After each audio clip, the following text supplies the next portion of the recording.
सोलापूर शहरातील जिल्हा रुग्णालय आणि महिला रुग्णालय या ठिकाणी कंत्राटी पद्धतीने काम करणाऱ्या आरोग्य कर्मचाऱ्यांना 4 महिन्यांपासून पगार नाही. पगार मागितला असता कामावरून काढण्याची धमकी संबंधित कंपनीने दिल्याने त्याविरोधात कर्मचाऱ्यांनी संघर्ष कामगार संघटनेच्या नेतृत्वाखाली जिल्हाधिकारी कार्यालयासमोर आंदोलन करून लक्ष वेधले.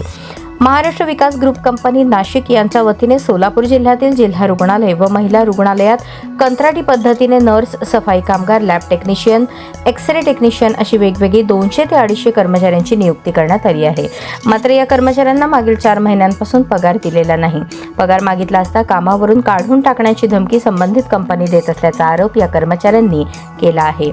संघर्ष कामगार संघटनेचे अंगद जाधव यांनी मागण्यांची माहिती दिली. कर्मचाऱ्यांना 4 महिन्यांचा पगार त्वरित मिळाला पाहिजे. कामगार कायद्यानुसार मूळ पगार, इतर सर्व भत्ते मिळावेत. कामगारांना पेमेंट स्लिप मिळावे. 10 वर्षात कंत्राटी पद्धतीने काम केलेल्या कर्मचाऱ्यांना कायम सेवेत सामावून घ्यावे अशा कामगारांच्या मागण्या आहेत. या आंदोलनात थॉमस नवगिरे, राहुल जाधव, काशीबाई सुरवसे, प्रणाली भोसले, हर्षदा दळवे, वनिता कासे, लक्ष्मी कालखैतवाले, पुष्पावती थोरात यांच्यासह कर्मचारी मोठ्या संख्येने सहभागी झाले होते.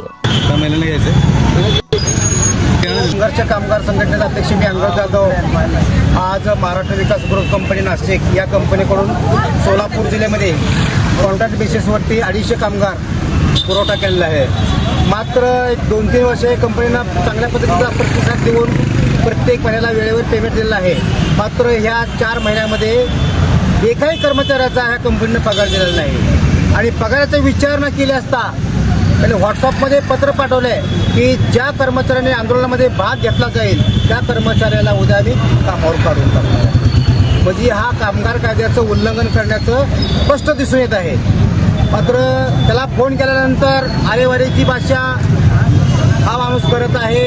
कोण काय करतंय, मी राजकीय पुढाऱ्याच्या पाठीशी, माझ्या आहे कंपनीच्या पाठीशी राजकीय पुढारी आहेत, त्यामुळे मी कोणाला जो म्हणत नाही तुम्हाला काय आंदोलन करायचं ते करा, मी पगार पाठवत नाही. CS मॅडम म्हणते तुम्ही काम करा, आज तुमचा रोजगार जाईल, आज तुम्ही बेरोजगार होचाल, असं भ्या ह्या कर्मचाऱ्याला घातलेलं आहे. मात्र कर्मचाऱ्याला कुठल्याही भ्याला किंवा कुठल्या आश्वासनाला न बळी पडू देता आज संघर्ष कामगार संघटनेच्या वतीने मी सर्व कर्मचाऱ्याला एकत्र करून आज तिथं ठिय्या आंदोलन घेतलेलं आहे. मात्र आज ठिय्या आंदोलनाला बसल्यानंतर हेमंत भांबरे यांनी फोन करून सांगितला आज 1 महिन्याचं पेमेंट करतो, उद्या 1 महिन्याचं पेमेंट करतो आणि मला 4 दिवसाची मुदत द्या, 2 महिन्याचं पेमेंट असं करून 4 महिन्याचं पेमेंट मी कर्मचाऱ्याला देतो. परंतु आम्ही म्हणलं लेखी स्वरूपात तू पत्र दे, त्यानंतर आम्ही आंदोलन उद्यापासून बंद करतो. आज मी जिल्हाधिकारी यांना एक निवेदन देऊन कलेक्टरला मी निवेदनला मांडणी करणार आहे की बाबा ह्या कर्मचाऱ्याचा तात्काळ प्रश्न जर मार्गी नाही लावला तर ह्याहीपेक्षा कडक आंदोलन दररोज आंदोलन केलं जाईल जिल्हा रुग्णालयासमोर. उद्या जर आज पेमेंट नाही पाठवलं तर उद्या जिल्हा रुग्णालय या ठिकाणी रस्ता रोको आंदोलन केलं जाईल. आमच्यावर गुन्हे दाखल झाले तर काही हरकत नाही. आज समाजासाठी गुन्हे दाखल झालेला काही हरकत नाही, त्यामध्ये आम्ही ते गुन्हे द्यायला खंबीर आहोत. मात्र माझ्या कर्मचाऱ्यांना जोपर्यंत कायम सेवेत करून घेत नाही तोपर्यंत हा लढा आम्ही न्यायालयीन लढा हा लढलाच जाईल आणि कर्मचाऱ्याला न्याय द्यायचं काम ही संघर्ष कामगार संघटना दिला जाईल. आमच्या मागण्या आहे 4 महिन्याचा पगार मिळाला पाहिजे.